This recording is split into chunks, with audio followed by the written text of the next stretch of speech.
Hello everyone, আসসালামু আলাইকুম। সবাই কেমন আছো? আলহামদুলিল্লাহ, আমি ভালো আছি। আজকে আমি তোমাদের কাছে নিয়ে এসেছি ইফতারের কিছু রেসিপি নিয়ে। এখানে আমি আজকে আলুর চপ করব আর পেঁয়াজু করব। এখন আমি নিয়ে নিয়েছি কিছু আলু সিদ্ধ। আলুগুলোকে খোসা ছাড়িয়ে পরিষ্কার করে নিয়েছি। এখন আমি আলুগুলোকে হাতের সাহায্যে ভর্তা করে নিব। সাথে দিয়ে দিব কয়েকটা শুকনো মরিচ আর দিয়ে দিব পরিমাণ মতো লবণ। এই তো শুকনো মরিচ আর লবণ দিয়ে আমি আলুগুলাকে মিক্স করে ভর্তা করে নিলাম। এখন আলুগুলাকে আমি হাতের সাহায্যে চপের আকার করে নিব, গোল গোল। এই তো আলু ভর্তাটাকে আমি চপের মতো সাইজ করে নিলাম। এখানে আমি পেঁয়াজুর জন্য প্রথমে ডাল বাটা নিয়ে নিলাম। এখানে আমি বুটের ডাল বাটা নিয়েছি অল্প পরিমাণে লবণ দিয়ে দিলাম, জিরা বাটা দিয়ে দিলাম, রসুন বাটা করলা দিয়ে দিলাম, কাঁচামরিচ কুচি। এখন দিয়ে দিব ধনিয়া পাতা কুচি, দিয়ে দিব পেঁয়াজ কুচি। এখন দিয়ে দিব সামান্য পরিমাণে হলুদ, দিয়ে দিলাম খাওয়ার সোডা অল্প পরিমাণে। এখন দিয়ে দিব সামান্য পরিমাণে মরিচের গুঁড়া। এখন আমি সবগুলো উপকরণ একসাথে মিক্স করে নিব। দিয়ে দিলাম খুব অল্প পরিমাণে বেসন। এখন বেসনগুলোকে আমি ডালের সাথে মিক্সড করে নিব। এই তো সবগুলো উপকরণ মিক্সড করা হয়ে গেছে। এখন আমি এগুলাকে ভাজার জন্য চুলাতে একটা কড়াই বসিয়ে দিব। কড়াইটা গরম হয়ে আসার পর দিয়ে দিলাম রান্নার তেল। এখন তেলটা ভালো করে গরম করে নিব। এই তো তেলটা গরম হয়ে গেছে। এই পর্যায়ে আমি এখানে দিয়ে দিব পেঁয়াজগুলা ছোট ছোট সাইজ করে।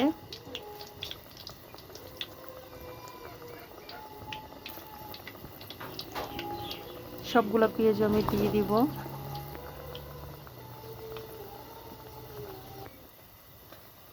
এই পর্যায়ে পেঁয়াজগুলোকে আমি তেলের মধ্যে উল্টিয়ে দিব।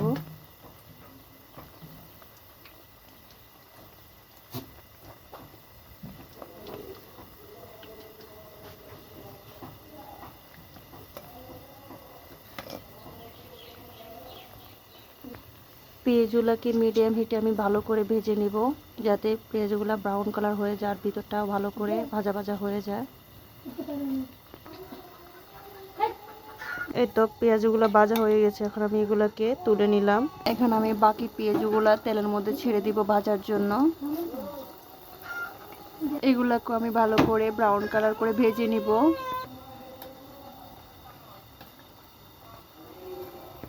এই তো সবগুলো পেঁয়াজ আমি ভেজে তুলে নিলাম। কতটা ক্রিস্পি হয়েছে দেখুন, মুচমুচে, চাপ দিলেই ভেঙে যায়। এখন আমি আলুর চপগুলো ভেজে নিব।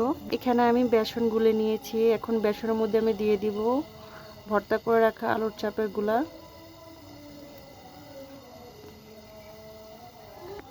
এখন বেসনের মধ্যে কোট করে আলুর চপগুলো আমি তেলের মধ্যে ছেড়ে দিব।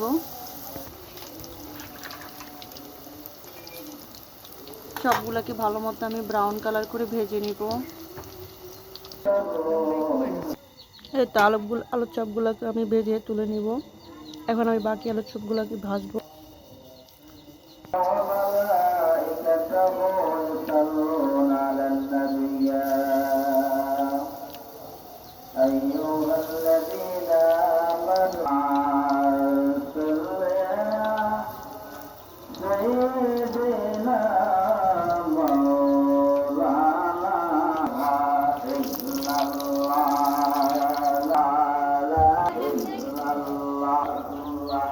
এই তো এই হলো আমার আজকের আলুর চপ আর পেঁয়াজু রেসিপি।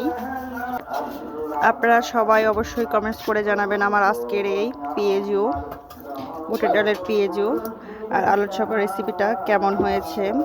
আর অবশ্যই একটা লাইক দিয়ে যাবেন। আপনাদের একটা লাইক আমাকে আরও একটা ভিডিও বানাতে উৎসাহিত করে। এতক্ষণ থেকে আমার ভিডিওটা দেখার জন্য সকলকে ধন্যবাদ। সবাই সুস্থ থাকবেন, ভালো থাকবেন আর আমার জন্য দোয়া করবেন। আল্লাহ হাফেজ।